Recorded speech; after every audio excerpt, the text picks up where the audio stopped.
Le loup est passé d'espèce strictement protégée à une espèce protégée et sa survie est aujourd'hui menacée. Depuis les nouveaux arrêtés de 2026, le gouvernement privilégie les tirs à la protection.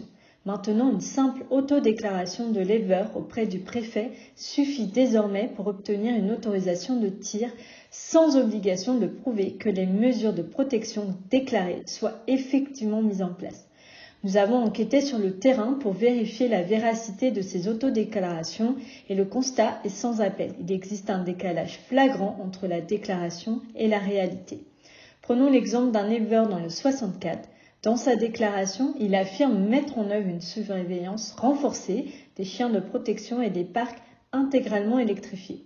Pourtant, la réalité est tout autre. Les clôtures ne sont pas électrifiées, ce sont de simples barbelés inefficaces contre le loup.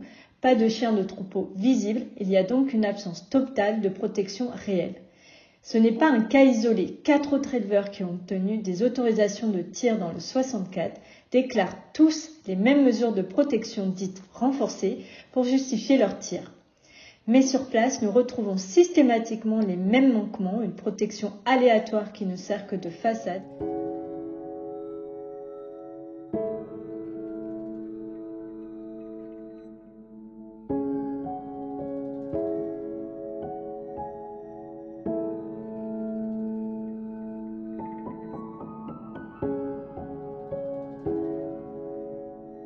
Nous constatons un décalage entre les moyens mis en œuvre par rapport aux dommages dus au loup, avec seulement 12 dommages déclarés dans les Pyrénées-Atlantiques.